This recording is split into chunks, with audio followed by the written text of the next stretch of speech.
start now. We will start the question answer of chapter number 9. So your first question is that which of the following has more inertia, a rubber ball and a stone of same size? And second one is a bicycle and a train, and the third one is a 5 rupee coin and a 1 rupee coin. So your first question says कि inertia किसका ज़्यादा होगा, एक rubber ball का या stone of same size का? क्या है आपके पास फर्स्ट क्वेश्चन आपका इंडेक्स का, and that index is on page number 118 page number क्या था? तो उस केस में ये बोला कि किसके केस में आपका रबर बॉल या स्टोन जो है दोनों का सेम साइज है, तो किस केस में इनर्शिया ज़्यादा होगा? बता सकते हैं, स्टोन या रबर बॉल? पहले पार्ट में तो मैंने दोनों का सेम होगा, स्टोन का नो, जिसकी वेलोसिटी ज़्यादा होगी। मिनट आर यू कहाँ चले गए बेटा? इट इज सेइंग कि एक रबर बॉल है और एक स्टोन है आपके पास। ये रबर बॉल है और ये आपका स्टोन है, ठीक है? इन दोनों में से किसका इनर्शिया ज़्यादा होगा, तो ये बता रहे हैं। आपको पता है कि रबर बॉल और स्टोन में से स्टोन का मास जो होता है वो सबसे ज़्यादा होता है, इसी वजह से आपका जो इनर्शिया है वो किसका ज़्यादा होगा? स्टोन का इनर्शिया ज़्यादा होगा as comparison to ball. Okay, so this is your answer कि स्टोन और बॉल में से दोनों में से किसका इनर्शिया ज़्यादा होगा? स्टोन का ज़्यादा होगा, because stone is having the greater mass than a ball. क्योंकि हमारे पास रिलेशन क्या था बेटा? That is the relation inertia is directly proportional to mass. जितना ज़्यादा मास होगा उतना ही ज़्यादा क्या होगा हमारे पास? इनर्शिया होगा। Okay, now come to the next part. Second part is saying a bicycle and a train. Second part is a bicycle and a train. Tell me बेटा, किसका इनर्शिया ज़्यादा होगा? बाइसिकल और ट्रेन में से किसका इनर्शिया सबसे ज़्यादा होगा? Train, because train is having the maximum mass. ठीक है, ट्रेन का मास क्या है बेटा? मैक्सिमम है। ट्रेन जो है इसका मास ज़्यादा है, जिसकी वजह से इनर्शिया भी क्या होगा? इसका ज़्यादा होगा। तो इतनी हम क्या बोलेंगे कि इनर्शिया जो है ट्रेन का बाइसिकल से ज़्यादा होगा। The next part is saying a 5 rupee coin and a 1 rupee coin. Third part में से क्या बोल रखा है? एक तो कॉइन आपके पास 5 रुपीज़ का और एक कॉइन आपके पास 1 रुपीज़ का, तो किसका इनर्शिया ज़्यादा होगा? 5 रुपीज़ और 1 rupee. Whose inertia is maximum? नहीं, इस केस में आपने कभी देखा हो, नोट डाउन किया हो, तो 5 रुपी का जो कॉइन होता है वो थोड़ा सा मैक्सिमम वेट का होता है, ठीक है? लेकिन जो 1 रुपीज़ का जो कॉइन होता है उसका जो मास होता है उसका वो बहुत कम होता है, बहुत पतला सा होता है 1 रुपी कॉइन। उस केस में क्या बोलते हैं कि 5 रुपीज़ का जो कॉइन है वो 1 रुपी के कॉइन से क्या होगा? ज़्यादा होगा, और इनर्शिया जो है इसका ज़्यादा होगा as comparison to 1 rupee coin. Got it? Got it बेटा? देखिए सेकंड क्वेश्चन से क्या बोल रखा है? In the following example, try to identify the number of times the velocity of ball changes. A football player kicks the football to another player. एक क्या करा उसने? एक फुटबॉल प्लेयर ने दूसरे प्लेयर को क्या कर दिया? किक कर दी फुटबॉल, ठीक है? सेकंड प्लेयर को of his team, and who kicks the football towards the ball? उसने क्या करा? किसकी तरफ किक किया? बॉल की तरफ किक किया, ठीक है? So the goalkeeper of the opposite team collect the football. अब क्या हुआ? जो गोलकीपर था दूसरी टीम का, उसने क्या किया? कलेक्ट किया उस बॉल को, अपोजिट टीम के बॉल उसको, ठीक है? Then collect the football and kick it towards the player of his own team. उसने क्या कर दिया? किसको पास आउट कर दिया? प्लेयर को पास आउट कर दिया उसकी अपनी टीम के लिए। तो यहाँ पर उसने ये बताना है आपको, आइडेंटिफाई द एजेंट। एक तो आपको एजेंट आइडेंटिफाई करना है कि इन केस में एजेंट क्या है, और दूसरे केस में आपको ये बताना है कि कितने टाइम्स उसने अपनी वेलोसिटी को चेंज किया बॉल की। ये बताइए मुझे। पहले क्या किया? प्लेयर ने किक किया फुटबॉल, ठीक है? जब प्लेयर ने किक किया फुटबॉल, ठीक है, तो उसमें एजेंट क्या हो गया आपके पास? जब प्लेयर ने, सेकेंड क्वेश्चन आपका क्या है? जब प्लेयर ने किक किया तो उसमें एजेंट कौन हो गया? प्लेयर हो गया, ठीक है? Agent is called player. Second case में से क्या हो रहा? Second player kick the ball towards the goal. अब सेकंड प्लेयर ने किसकी तरफ किक की? गोल की तरफ। यहाँ पे एजेंट क्या हो गया बेटा? इसका एजेंट हो गया आपका सेकंड प्लेयर। एजेंट क्या हो गया आपके पास? Second player. अब थर्ड केस में से क्या बोला? Goalkeeper collects the ball. अब क्या हुआ? गोलकीपर ने कलेक्ट की बॉल को, collects the ball, collect ball, ठीक है? तो यहाँ पे आपके पास एजेंट कौन हो गया? गोलकीपर हो गया, goalkeeper. And the fourth case में ये बोला कि goalkeeper kicks the football, goalkeeper ने क्या किया, फुटबॉल को किक किया। जब गोलकीपर ने फुटबॉल को किक करेगा, गोलकीपर किक द बॉल, तो यहाँ पे भी एक कौन हो गया आपके पास, गोलकीपर हो गया, ठीक है। तो यहाँ बताइए कितने टाइम्स की वेलोसिटी चेंज हुई, आप देख भी सकते हैं। पहले में 4 टाइम्स हुई ना, प्लेयर ने क्या करा, फुटबॉल को वो किया, ठीक है, सेकंड प्लेयर ने बॉल पे किया, गोलकीपर ने इसको करेक्ट किया, फिर दोबारा से क्या कर दिया, अपने टीम के प्लेयर को किक कर दिया। तो उस केस में हमारे पास एजेंट तो 4 हुए, लेकिन वेलोसिटी कितने बार चेंज होगी, 4 टाइम्स चेंज होगी, 4 टाइम्स, नॉट 5, क्योंकि यहाँ तो बॉल से गोलकीपर नहीं दिया था ना, 1 2 3 और 4 टाइम वेलोसिटी चेंज होगी इसकी। ओके, समझ आई बेटा? Yes, sir. आप देखिए नेक्स्ट क्वेश्चन, देखिए आपने नेक्स्ट क्वेश्चन क्या है आपका, नेक्स्ट क्वेश्चन इसने बोला third question, explain why some of the leaves may get detach from a tree if we vigorously shake its branch. अगर हम किसी भी ब्रांच को विग्रसली शेक करते हैं तो उसकी लीव्स जो हैं वो डिटैच हो जाती हैं। तो आपको ये बताना है कि ऐसा क्यों होता है। बताया था मैंने आपको कि जब हम क्या करते हैं, ट्री को शेक करते हैं, तो शेक होने के बाद वो क्या आता है, अपने मोशन स्टेट में आता है। जैसे ये ट्री है, ठीक है, इस ट्री को हमने क्या किया, शेक किया, ठीक है, शेक करने पर क्या हो गया, ये तो मोशन में आ गया, ये किस में आ गया, मोशन में। लेकिन इसकी जो लीव्स थी, तो इसके अंदर लीव्स थी ये, ठीक है, ये लीव्स जो थी ये किस पोजीशन में थी, रेस्ट पोजीशन में थी। तो इनर्शिया ऑफ रेस्ट की वजह से किस लोग पोजीशन में आने की कोशिश करेंगी, रेस्ट पोजीशन में आने की कोशिश करेंगी। तो जब वो रेस्ट पोजीशन में आने की कोशिश करेंगी तो ये क्या कर जाएंगी, फॉल डाउन कर जाएंगी और वो डिटैच हो जाएंगी ट्री से, because of its inertia of rest की वजह से। इनर्शिया ऑफ रेस्ट की वजह से ये क्या कर जाएंगी, ये रेस्ट पोजीशन में है तो रेस्ट में ही रहने की कोशिश करेगी, जिसकी वजह से ये ट्री से क्या हो जाएंगी, डिटैच हो जाएंगी। और ट्री कैसे आ जाएगा बेटा, it remains in the state of motion. Understood? Okay बेटा, नेक्स्ट क्वेश्चन देखिए, why do you fall in the forward direction when the moving bus breaks to a stop and fall backward when it accelerates from rest। जब moving बस break लगाती है तो आपको forward जग होता है, ठीक है, जैसे ही वो स्टार्ट होती है रेस्ट से तो आपको कैसा जग लगता है, बैकवर्ड जग लगता है। तो ऐसा क्यों है आपको ये बताना है, ठीक है। फर्स्ट केस में क्या होगा बेटा, बताइए जरा कि अगर मूविंग बस है, हाँ देखिए, अगर बस मूविंग है, ठीक है, मैं क्या बोल रही हूँ, अगर बस मूविंग है और या फिर आपने क्या करा, ब्रेक अप्लाई किया, ठीक है, तो जैसे आप ब्रेक अप्लाई करेंगे तो आपको कैसा जग लगेगा, जैसे आप ब्रेक अप्लाई कर रहे हैं वैसे आपको कैसा जग लगेगा, फॉरवर्ड जग लगेगा। क्यों लगेगा, क्योंकि आप पहले बस के साथ क्या थे, मोशन में थे। बस क्या है, ये बस है आपके पास, बस क्या कर रही है, आगे मूव कर रही है, ठीक है, ये मूव कर रही है, ये हमने यहाँ पे लगाया और यहाँ पे हमने एक पर्सन को उठा दिया, ये बस आगे मूव कर रही है। जैसे यहाँ पे ड्राइवर ने क्या करा, उसको ब्रेक लगाया, ठीक है, हमारा जो लोअर पोर्शन था सीट के साथ वो कैसा था, उस पर्सन का जो लोअर पोर्शन था बस के साथ वो कैसा था, मोशन में था, ठीक है। लेकिन बस ने क्या करा, बस ड्राइवर ने एकदम से ब्रेक लगा दी, तो आपके upper part of the body को रेस्ट में आने के लिए क्या चाहिए, टाइम चाहिए। तो इनर्शिया ऑफ रेस्ट की वजह से आपको कैसा जग लगेगा, फॉरवर्ड जग लगेगा। सिमिलरली अगर एक बस जो है सडनली स्टार्ट होती है तो आपको कैसा जग लगता है, बैकवर्ड जग लगता है। क्यों लगता है, बिकॉज आपकी जो बॉडी है वो बस के साथ कैसी है, lower portion of the body is at rest, वो कैसा है, रेस्ट में। लेकिन जैसे ही ड्राइवर ने बस को स्टार्ट किया तो upper part of the body को क्या हुआ, टाइम लगेगा मोशन में आने के लिए, जिसकी वजह से उसको कैसा जग लगेगा, एक जग इन द बैकवर्ड डायरेक्शन। तो ये इनर्शिया की वजह से ही है, inertia of rest, inertia of motion की वजह से ही है, जिसकी वजह से हम क्या बोलते हैं कि पैसेंजर जो है उसको या तो फॉरवर्ड जग लगता है या फिर बैकवर्ड जग लगता है।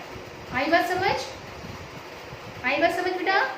ओके, देखिए नेक्स्ट पार्ट, देखिए बेटा नेक्स्ट पार्ट में क्या बोल रहा है, on the next page, next page is 126 to 127, page number 126 to 127, आपके पास ये पार्ट है 126 to 127 है। If action is always equal to the reaction, अगर एक्शन हमेशा रिएक्शन के इक्वल है, then how a horse can pull a cart, कैसे एक हॉर्स जो है एक कार्ट को पुल करता है, आपको ये बताना है, ठीक है।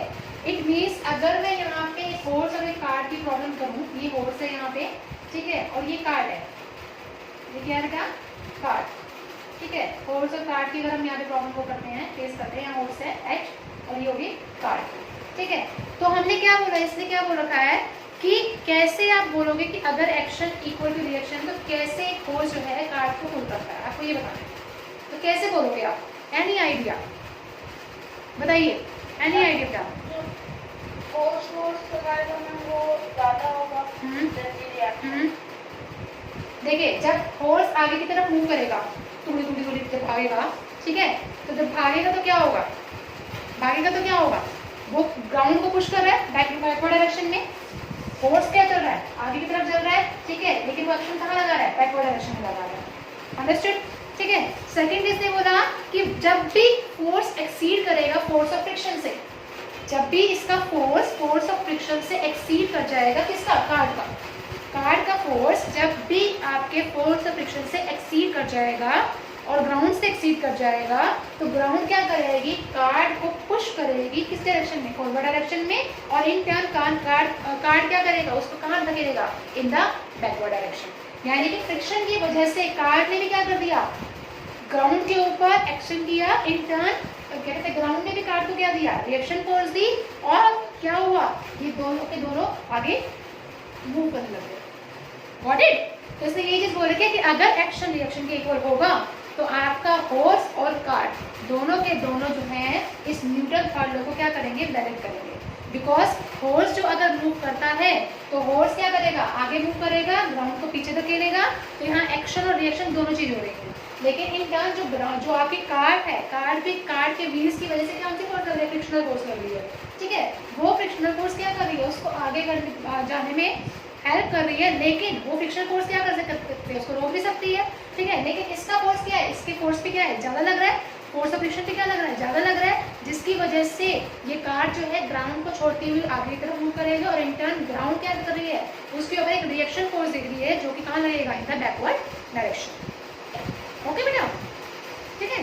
देखिए नेक्स्ट, देखिए बेटा नेक्स्ट क्या बोल रखा है इसने, explain why it is difficult for a fireman to hold a hose. Hose का मतलब होता है जो पाइप होती है, ठीक है, वाटर पाइप होती है, which eject a large amount of water, जो कि बहुत ज़्यादा अमाउंट ऑफ वाटर निकालती है एट अ हाई वेलोसिटी के साथ। तो इस डिफिकल्ट क्यों है एक फायरमैन के लिए एक होस ऑफ वाटर को कलेक्ट करना, क्यों डिफिकल्ट है? ये आपके पास एक वाटर पाइप है, ठीक है, इसमें से पानी क्या है, बहुत प्रेशर से आगे जा रहा है, ठीक है, और यहाँ पे एक पर्सन खड़ा है, उस पर्सन ने क्या कर रखा है, उसको होल्ड कर रखा है, क्या कर रखा है, उसको होल्ड कर रखा है उस पाइप को। जब वो उस पाइप को होल्ड करेगा, उसकी ज़्यादा प्रेशर की वजह से उसके लिए, फायरमैन के लिए क्या होगा, बहुत ज़्यादा डिफिकल्ट होगा उस पाइप को पकड़ना। तो ऐसा क्यों है, क्यों लार्ज अमाउंट ऑफ वाटर जो है वो हाई वेलोसिटी से इजेक्ट हो रहा है, बताइए। हाँ,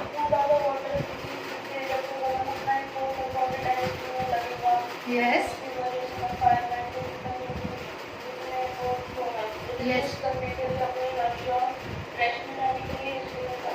यस बेटा, देखिए इसने क्या बोल रखा है, जब वाटर जो है हाई स्पीड से एक्सीड करेगा, क्योंकि इसकी स्पीड क्या है, बहुत ज़्यादा हाई है, स्पीड बहुत ज़्यादा हाई है, ठीक है, जब वाटर जो है किसी हाई स्पीड से एक्सीड करता है, ठीक है, तो होर्समैन को इसकी एक्शन तो कहाँ हो रही है, इस डायरेक्शन में हो रही है, लेकिन जो वो रिएक्शन मिलेगी वो कहाँ मिलेगी बेटा, इसको बैकवर्ड डायरेक्शन मिलेगी, ठीक है। Action is equal to minus of reaction. आपको पता है कि अगर इस पर्सन को प्रेशर आगे की तरफ जा रहा है, एक्शन आगे की तरफ हो रहा है, तो इन टर्न ये वाटर भी क्या करेगा, उस होस पाइप के ऊपर बैकवर्ड डायरेक्शन में जब लगाएगा, जिसकी वजह से आपके पास एक्शन और रिएक्शन दोनों हो जाएंगी, और जो आपका फायरमैन है उसको वो पकड़ने में बहुत ज़्यादा डिफिकल्टी होगी, उसको क्या रहेगा, एकदम से बैकवर्ड जॉब लगेगा, ठीक है। तो इसी वजह से Newton third law of motion की वजह से ही हम क्या बोल सकते हैं कि जो आपका फायरमैन है, he will facing the difficulty while holding this house pipe.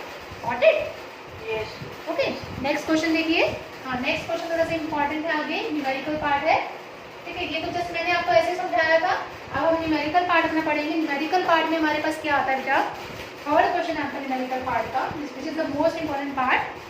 आपको क्वेश्चन है, from a rifle of mass 4 kg, एक राइफल है जिसका मास कितना दे रखा है बेटा, आपको 4 kg दे रखा है। तो जो जो चीज गिवन है हम वो लिखते हैं, मास ऑफ राइफल है हमारे पास गिवन है 4 kg, ठीक है। उसके पास ने क्या कहा, मास ऑफ बुलेट इज 50 ग्राम, 50 जो है मास ऑफ बुलेट दे रखा है 50 ग्राम, तो इसको कन्वर्ट कर लेंगे किलोग्राम में, 50/1000 कितना हो जाएगा बेटा आपके पास 0.05 kg, 0.05 kg हो जाएगा। उसके बाद से क्या बोला, is fired with the initial velocity of 35 metre per second. Bullet को हमने फायर किया कितनी वेलोसिटी से, 35 मीटर पर सेकेंड। तो बुलेट की जो वेलोसिटी है वो कितनी है, 35 मीटर पर सेकेंड की स्पीड है उसकी।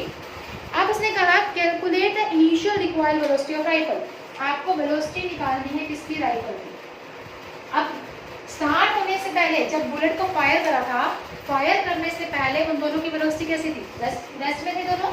तो आपकी जो राइफल है और जो आपकी बुलेट है दोनों की इनिशियल वेलोसिटी क्या होगी बेटा, 0 हो गई, ठीक है, ये तो 0 हो। अब आप इसमें कौन सा फॉर्म लगाएंगे, law of conservation of momentum वाला फॉर्म लगाएंगे। जब आप इसके अंदर law of conservation of momentum निकालेंगे तो आपके पास फॉर्मूला क्या होता है law of conservation of momentum का, m1v1 m2v2 is equal to m1u1 plus m2u2, ठीक है। अब u1 u2 तो क्या हो गया आपके पास, 0 हो गए, चाहे आप u1 लो u2 लो या आप u और u लो, वो आपकी मर्जी है, ठीक है। अगर हम यहाँ पे राइफल और गन का ले रहे हैं तो आप राइफल और गन का ही लेंगे इस केस में, ठीक है। MR UR MB BB, तो यहाँ पे आप राइफल और गन भी ले लीजिए, वो ज़्यादा बेटर है, ठीक है। तो यहाँ पे आप लिखेंगे MR UR plus MB UB is equal to MR BR plus MB BB is equal to this, ठीक है। अब आपके पास ये टर्म तो पूरी क्या होगी बेटा, 0 हो गई आपके पास ये टर्म। तो आपके पास कितना आया, MR BR plus MB BB is equal to 0। तो MR कितना है आपके पास 4, BR हमारे पास 0 है, ठीक है। BR हमें सॉरी निकालना है, 0 नहीं था, निकालना था हमें ये, ठीक है। इसको BR ही कंसिडर करेंगे प्लस MB कितना है बेटा 0.05 इंटू BB कितना है आपके पास 35, इट इज इक्वल टू 0। जल्दी से सॉल्व करिए, मुझे बताइए यहाँ पे कितना आएगा, BR is equal to 0.05 minus sine into 35/4। Solve करिए इसको, सॉल्व करने के बाद मुझे आंसर बताइए इसका क्या आएगा। ये कुछ आएगा -0.437, हाँ मतलब कुछ इस तरह से आएगा 1.75/4 हो गया, -1.75/4 and it is equal to -0.4375 metre per second. तो इट मीन्स जो गन है वो रिक्वायर कर रही है लेकिन अपोजिट डायरेक्शन में, किस डायरेक्शन में, अपोजिट डायरेक्शन में, क्योंकि हमारे पास क्या आया यहाँ पे माइनस साइन आया, क्या आया हमारे पास, that is equal to minus sign. तो जो माइनस साइन का मतलब क्या होता है कि गन जो है वो रिक्वायर कर रही है किस डायरेक्शन में, opposite direction. Got it, okay. चलिए नेक्स्ट पार्ट करिए अपना, फोर्थ पार्ट। फोर्थ क्वेश्चन क्या है आपका, देखिए फोर्थ क्वेश्चन में क्या है आपके पास, two object of masses 100 gram and 200 grams. हमारे पास दो ऑब्जेक्ट है, दोनों का मासेस क्या है, ये फोर्थ क्वेश्चन है। m1 कितना है 100 ग्राम, m2 कितना है बेटा 200 ग्राम, ठीक है। इसको जब आप कन्वर्ट करेंगे कि किलोग्राम में 100/1000 कितना हो जाएगा 0.1 kg, और ऐसे यहाँ पे कितना होगा 200/1000, तो ये हो गया 2 kg, ठीक है। अब आपके पास बोल रहा था इसने are moving along the same line के हम मूव कर रहे हैं and direction with velocity of 2 metre per second and 1 metre per second. Initial velocity क्या है इनकी 2 मीटर पर सेकेंड और u2 कितना है बेटा आपके पास, that is 1 metre per second. और कहा आगे तो देखो क्वेश्चन, आगे तो देखो, दे कोलाइड कर दे, ठीक है। एंड आफ्टर द कोलिजन करने के बाद the first object moves at a velocity of 1.67 metre per second. तो पहली जो ऑब्जेक्ट है वो किस वेलोसिटी से मूव कर रहा है कोलिजन के बाद, 1.67 गिवन है ना बेटा आपको, 1.67 मीटर पर सेकेंड गिवन है। तो आपको सेकेंड की वेलोसिटी निकालनी है, v2 की वेलोसिटी निकालनी है ना। तो निकालो, अगेन फॉर्मूला लगाओ,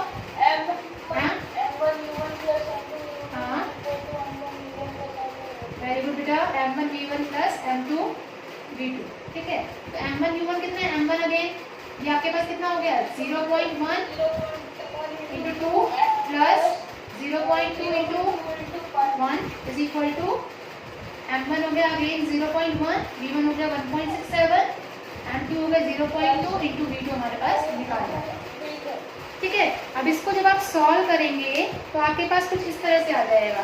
करिए इसको सॉल्व। 0.2 हो जाएगा 0.2, तो ये हो जाएगा बाय 10 बाय 100,000, तो 0.167 आएगा आई थिंक सो। 0.2v2 है ना। अब इसको सॉल्व करिए, कितना आएगा 0.4 is equal to 0.167 plus 0.2v2। इसको यहाँ लेकर आइए, कितना आएगा आपके पास 0.4 minus 0.167 by 0.2 is equal to v2।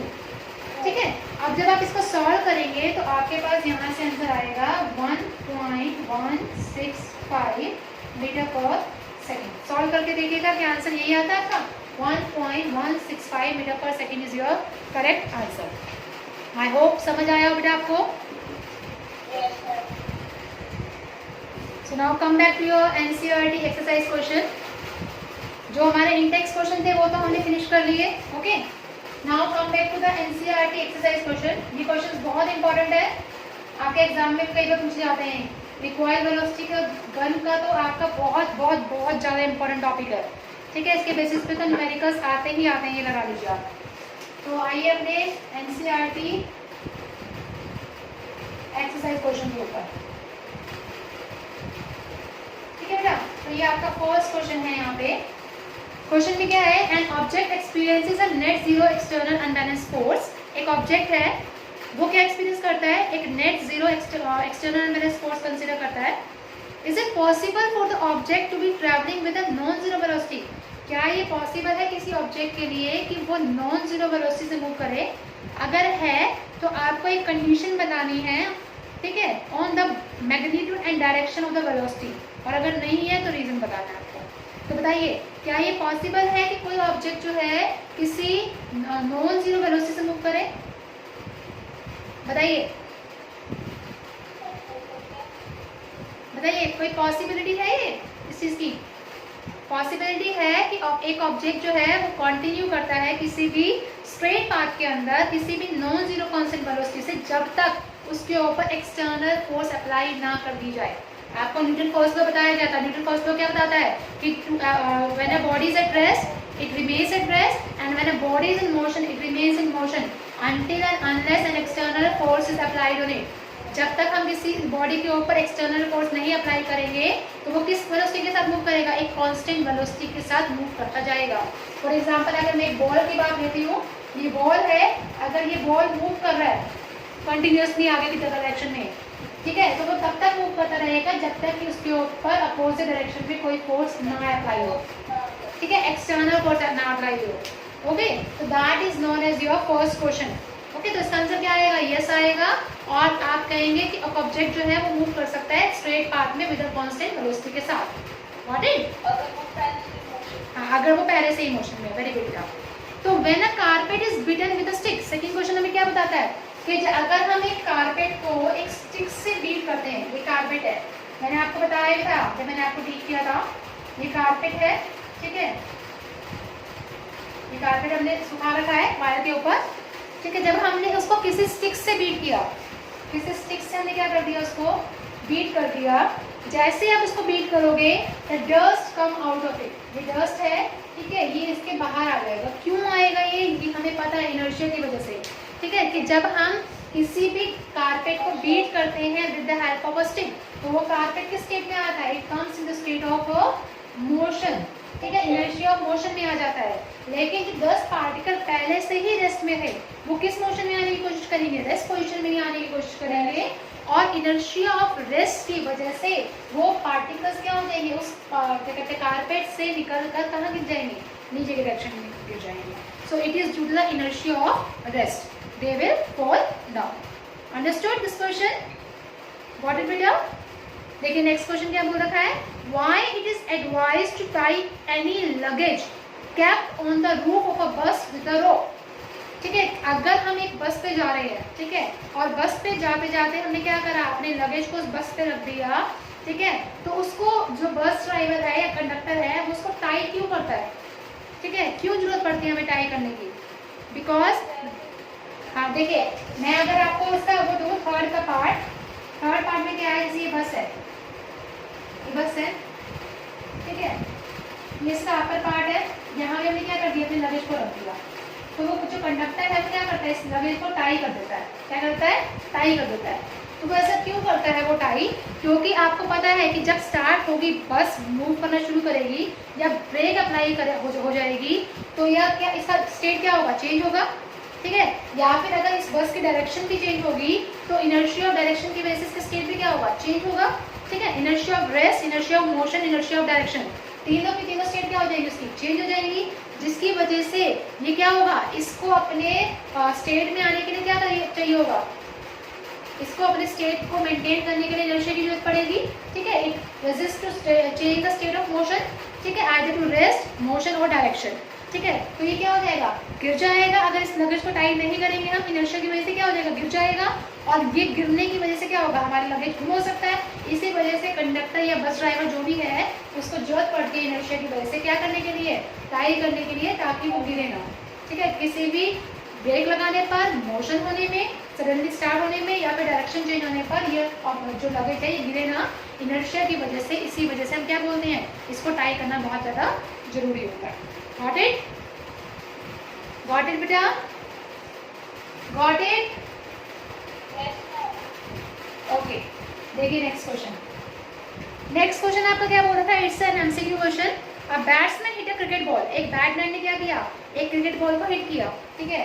ये आपके पास क्या है, ये बैट है, ठीक है, और ये क्या है, क्रिकेट बॉल है। एक बैट्समैन ने क्या कर दिया, उसको हिट करा, इस क्रिकेट बॉल को, on the level ground after covering the short distance, ठीक है। ये बॉल जो है शॉर्ट डिस्टेंस कवर करने के बाद, डिस्टेंस ने कवर किया शॉर्ट, ये बॉल कैसे आ गई बेटा, रेस्ट पोजीशन में आ गई। किस पोजीशन में आ गई, रेस्ट पोजीशन में आ गई। So the ball slows to stop, जो बॉल है वो स्टॉप होगी किसकी वजह से, तीन ऑप्शन दे रखे हैं। A batsman did not hit the ball hard enough, velocity is proportional to the force, force of the ball opposing the motion, या फिर there is no balance unbalance force on the ball so that the ball would want to come to rest. आपको पता है कि जब ball को hit करते हैं तो फ्रिक्शन फोर्स, एक अपोजिट फोर्स लगता है उस बॉल के ऊपर, जिसकी वजह से वो बॉल किस में आ जाती है बेटा, that is in the rest position. किस पोजीशन में आती है, रेस्ट पोजीशन में। तो हमारा इसका जो ऑप्शन बेटा सेकंड पार्ट जो है उसमें क्या बोल रखा है, velocity is directly proportional to force exerted. Velocity कहाँ होती है, फोर्स के डायरेक्टली प्रोपोर्शनल, बताओ कहाँ से पता चलती है velocity directly proportional to force. तो जितनी ज़्यादा फोर्स होगा उतना ज़्यादा वेलोसिटी होगी। हो सकता है हम बोल सकते हैं, लेकिन जो मैक्सिमम हमारा जो मेन आंसर आ रहा है वो तो इसकी वजह से आ रहा है ना, कि एक अपोजिट फोर्स लग रही है उसके ऊपर, तो उसको क्या कर रही है, रोक रही है उसकी बॉल की मोशन को, है ना। उसकी वजह से तो थर्ड हमारा पार्ट वैसे सही आ रहा है, ठीक है बेटा। नेक्स्ट देखिए, इसमें तो ये होगा कि जितना ज़्यादा वेलोसिटी होगा उतना ज़्यादा फोर्स होगा, लेकिन वेलोसिटी की वजह से जो बॉल है वो रुक क्यों रही है, हमें ये तो ना बताना है इसके अंदर, है ना बेटा। तो हमारा third part is the correct answer. Okay, देखिए फिफ्थ क्वेश्चन बहुत इंपॉर्टेंट है। Fifth question is important part. देखिए फिफ्थ क्वेश्चन में क्या बोल रखा है बेटा, a truck start from the rest, एक ट्रक जो है रेस्ट से स्टार्ट हुआ। फिफ्थ क्वेश्चन में एक क्या बोल रखा है, ट्रक रेस्ट से स्टार्ट हुआ। तो रेस्ट से स्टार्ट होने का मतलब क्या हुआ, इसकी इनिशियल वेलोसिटी 0 हो गई, ठीक है। And rolls down on a hill with a constant acceleration, और वो हिल से नीचे रोज करता हुआ नीचे आ रहा है। It travels a distance of 400 metre, यानी कि डिस्टेंस आपको दे रखा है 400 मीटर। सबसे पहले आपको जो चीज गिवन है वो लिखनी पड़ेगी आपको। डिस्टेंस आपको दे रखा है 400 metre. Then in 20 second, time आपको गिवन है 20 second, time is given to 20 second. अब इसने कहा find the force acting on it if it's mass is 7 metric ton. आपको निकालना है फोर्स जब उसका मास कितना दे रखा है, 7 मीट्रिक टन। 7 मीट्रिक टन का मतलब क्या होता है कि अगर हम इसको केजी में निकालें तो 1 metric ton is equal to 1000 KG. 1 metric ton किसके इक्वल होता है बेटा, that is equal to 1000 KG, ठीक है। तो यानी कि 7 मीट्रिक टन किसके इक्वल हो जाएगा, 7 into 1000 that is equal to 7000 KG. 1 metric ton में होता है 1000 केजी, तो 7 मीट्रिक टन में कितना हो जाएगा बेटा, दैट इज 7000 केजी, ठीक है। तो आपके पास निकालना है आपको फोर्स। अब फोर्स का फॉर्मूला आपको पता है, न्यूटन से क्या होता है बेटा, that is F is equal to m into a, ठीक है। लेकिन a निकालने के लिए सबसे पहले आपको इक्वेशन ऑफ मोशंस लगानी पड़ेगी, और वो हम लगाते हैं s इज इक्वल टू 1, देखिए 3 इक्वेशन ऑफ मोशन होती है, v is equal to u plus at, second होती है s is equal to ut plus half at square, and the third one is v square minus u square is equal to 2as। अब इसके अंदर ना तो हम first लगा सकते हैं बिकॉज इसमें डिस्टेंस नहीं है, ठीक है, ना ही हम थर्ड लगा सकते हैं क्योंकि इसमें टाइम नहीं है। तो हमारे पास लेफ्ट कौन सा रह गया, that is the second part, that is the second part. तो आप इस सेकंड पार्ट को इसको लगाओगे, लगाइए, यहाँ पे क्या आएगा, s is equal to ut plus half at square, ठीक है, u हमारे पास है 0, टाइम है 20, हाफ a हमें निकालना है, t है 20 का स्क्वायर, और डिस्टेंस हमें दे रखा है 400। अब इसको सॉल्व करिए यहाँ से, जब इसको सॉल्व करेंगे तो कितना आएगा आपके पास, 400 इज इक्वल टू 0 प्लस यहाँ हो जाएगा 1/2 a इंटू 400, तो 200 आ जाएगा यहाँ से, 200, ये हो जाएगा 400 इज इक्वल टू 200 a, और a कितना आ जाएगा बेटा यहाँ से, 400/200, वेरी गुड बेटा। तो ये आ गया आपके पास 2 मीटर पर सेकेंड स्क्वायर, ठीक है, a आ गया हमारे पास 2 मीटर पर सेकेंड स्क्वायर। अब आपको निकालना है फोर्स, अब निकाल दीजिए, आपके पास सारी चीजें हैं, F is equal to m into a, m कितना है आपके पास 7000 इंटू a कितना है बेटा आपके पास 2, तो कितना हो जाएगा आपके पास 14000 न्यूटन आ जाएगा आपका आंसर। तो how much force is applied on that part, 14000 Newton force is applied. Got it बेटा, ठीक है, ये आपका आंसर आ गया। This is the most important question. इसकी जगह कुछ और भी लिख सकते हैं, लाइक 7 मीट्रिक टन है तो 7 मीट्रिक टन की जगह कुछ और भी आ सकता है आपके पास, ओके, जिसके थ्रू आप उसका आंसर निकाल सकते हैं। नेक्स्ट देखिए बेटा, नेक्स्ट क्वेश्चन क्या बोलता है, यहाँ तक कोई प्रॉब्लम बेटा, ओके, चलिए नेक्स्ट क्वेश्चन देखिए, 6th क्वेश्चन। 6th क्वेश्चन में आपको क्या बोलता है, 6th क्वेश्चन में है अ स्टोन ऑफ 1 kg, एक स्टोन है, ठीक है, मास कितना दे रखा है बेटा आपको, दैट इज 1 kg। चलिए 6th क्वेश्चन में आपको क्या दे रखा है, एक स्टोन है जिसका मास है 1 kg, 1 kg हमें मास गिवन है इसका। उसके बाद में क्या बोला, with a stone with a velocity of 20 metre per second, कितनी इनिशियल वेलोसिटी से काटा गया है, 20 मीटर पर सेकेंड की इनिशियल वेलोसिटी से, across the frozen surface of lake and come to rest, और वो स्टोन किस में आ गया, रेस्ट पोजीशन में आ गया। जब रेस्ट पोजीशन में आएगा तो उसका v कितना हो जाएगा, 0, क्या हो जाएगा v 0, come to rest after travelling a distance of 50 metre, distance कितना है बेटा आपके पास 50 मीटर गिवन है आपको, 50 metre is the distance given to you. So what is the force of friction between the stone and the ice, आपको again force of friction निकालना है stone और आइस के बीच में, ठीक है। फोर्स ऑफ फ्रिक्शन का मतलब अगेन आपके पास फोर्स ही हो जाता है, लेकिन अपोजिट डायरेक्शन में। फोर्स ऑफ फ्रिक्शन का मतलब क्या होता है, अपोजिट डायरेक्शन, तो आपके पास माइनस में आंसर आएगा फोर्स ऑफ फ्रिक्शन का आपका, ठीक है। तो अब आपके पास क्या निकालना है, आपको फोर्स निकालना है, अगेन आपके पास m है, a नहीं है, a निकालने के लिए अगेन आपको क्या करना पड़ेगा, इक्वेशन ऑफ मोशन अप्लाई करना पड़ेगा, ठीक है। अगेन तीन इक्वेशन ऑफ मोशन है, v is equal to u plus at, s is equal to ut plus half at square, और v square minus u square is equal to 2as, ये तीन equation of motion है आपके पास। अब इनमें से कौन सा रहेगा, देखिए u है, v है और s है, ये t वाला तो लगेगा ही नहीं इसके अंदर क्योंकि हमारे पास टाइम नहीं है केवल, ठीक है। थर्ड लगेगा यहाँ पे, तो लगाइए कितना आ जाएगा, v square minus u square is equal to 2as, v कितना है 0 का स्क्वायर 20 का square is equal to 2 into a कितना है आपके पास, a निकालना है हमें, और s कितना है 50, यहाँ से आप a निकालिए, चलिए कितना होगा, minus 400 is equal to 100 a कितना हो जाएगा, minus 400/100 that is equal to -4 metre per second square, ये आ गया आपके पास a। अब आपको निकालना है बेटा, फोर्स निकालना है, फोर्स का फॉर्मूला क्या होता है, F is equal to m into a, m कितना है 1 और a कितना है बेटा -4, तो यहाँ से कितना आ जाएगा -4 न्यूटन। तो माइनस यहाँ पे साइन का मतलब क्या है, minus sine means the opposing force is acting on it, ठीक है। तो इस फोर्स को हम क्या बोलेंगे, that force is known as force of friction, क्या बोलेंगे बेटा इसको, this is called the force of friction. Got it, okay. देखिए अब this is also the most important topic, most important question, ठीक है। नेक्स्ट क्वेश्चन तो बहुत ज्यादा इंपॉर्टेंट है इस चैप्टर का। नेक्स्ट क्वेश्चन में आपको क्या बोल रखा है, 7th क्वेश्चन। आज हम सिर्फ 7 क्वेश्चन तक ही करेंगे, ओके। तो 7th क्वेश्चन हमारे पास क्या बोल रखा है, देखिए 7th क्वेश्चन थोड़ा सा अलग है। इसने कहा एक 8000 kg इंजन पुल्स अ ट्रेन, ठीक है। आपके पास मैं यहाँ पे एक ट्रेन बना रही हूँ, ये एक ट्रेन है, ठीक है। और उसके पीछे क्या है, कितने इंजन बोल रखे इसने, pools a train of 5 wagon, ठीक है। 5 वैगन है। वैगन का मतलब क्या होता है, बड़ी में वैगन, वैगन मीन्स जो उसके डब्बे होते हैं ट्रेन के, ठीक है। आपके पास 5 वैगन्स हैं और वो 8000 kg के इंजन को पुल कर रहे हैं, ठीक है।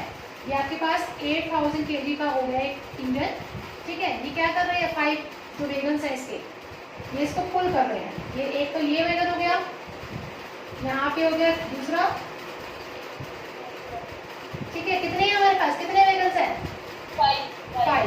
तो यहाँ पे आप कितने बनाएंगे, 1 2, ये हो जाएगा। यहाँ पे थोड़ा सा सही बना लीजिएगा प्लीज, मैं सिर्फ बनाने के लिए वो कर रही हूँ, ठीक है। 3 मैं सिर्फ लिख देती हूँ।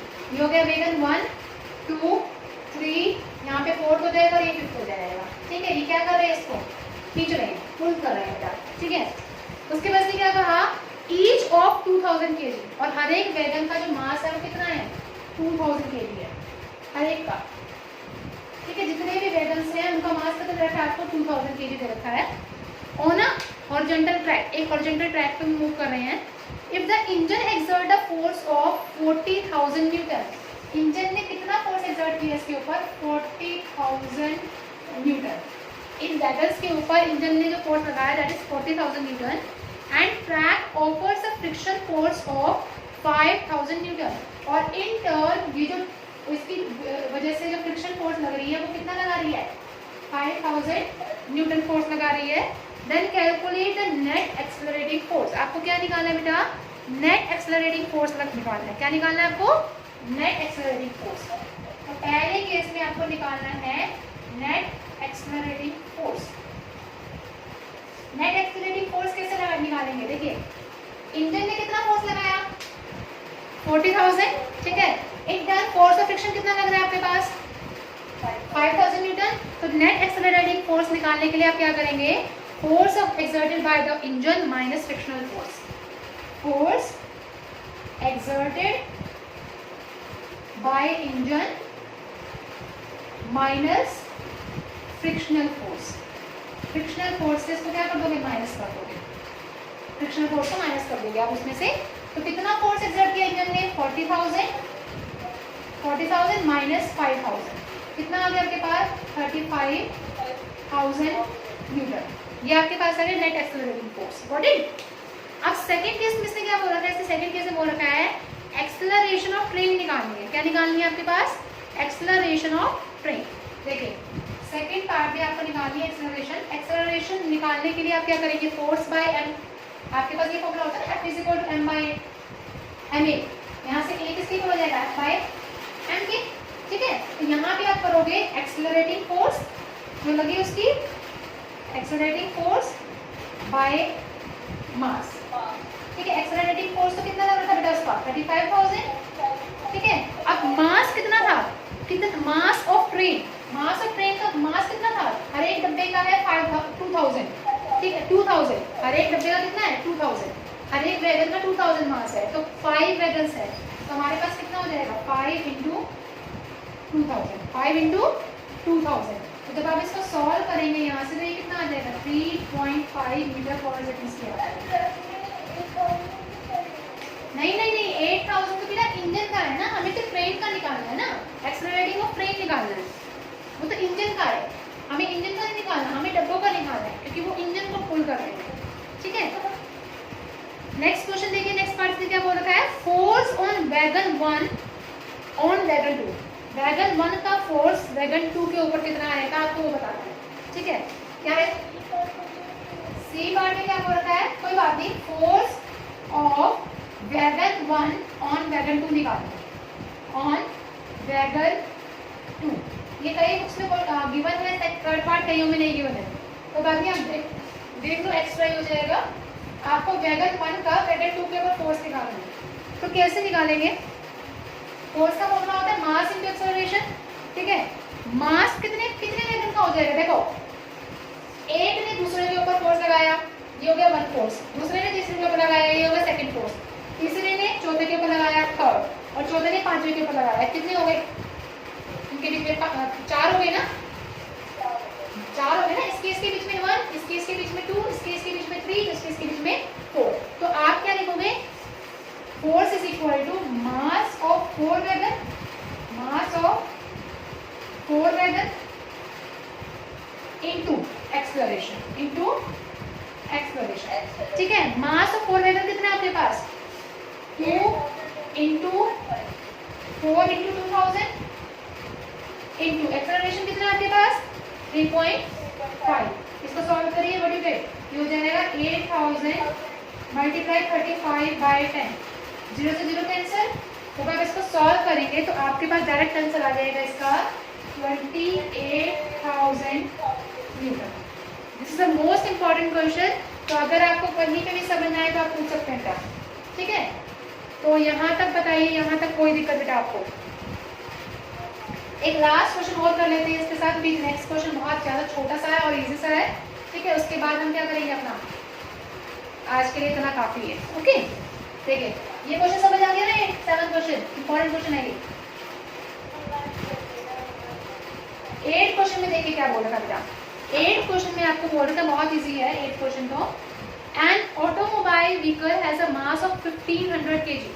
मास कितना दे रखा है बेटा ऑटोमोबाइल का? 1500 kg गिवन है आपको मास, और गिवन है what must be the force between the vehicle and the road if the vehicle is to be stopped with a negative acceleration of 1.7 metre per second square. Acceleration negative में दे रखा है -1.7 metre per second square. आपको क्या निकालना है बेटा इसके अंदर? फोर्स निकालना है। जस्ट फोर्स का फॉर्मूला क्या होता है? Mass into acceleration. तो 1500 इंटू -1.7, ठीक है। इसको जब आप सॉल्व करेंगे तो आपके पास कितना आएगा? जल्दी से बताइए मुझे answer. 105। No no no no no, ये आंसर नहीं आएगा बेटा इसका। हाँ जी 17 है बेटा, -2550 न्यूटन आंसर आएगा। और ये माइनस साइन का मतलब क्या है? कि जो फोर्स कर रहा है वो ऑटोमोबाइल के अपोजिट डायरेक्शन में लग रहा है। That is your answer, okay. So I hope आपको यहाँ तक समझ आया हो, ओके। 9th बेटा, 9th is very much easier part. इसमें तो आपको सिंपल फॉर्मूला बताना है कि मोमेंटम का फॉर्मूला क्या होता है। मोमेंटम का फॉर्मूला क्या है? That is mass into velocity. Mass into velocity is the formula for momentum. Yes, D part is your correct answer in 9th part. ऐसे मुझे 7 तक करवाना था, लेकिन कोई बात नहीं, आज हमने कर लिया 9th पार्ट तक। Got it?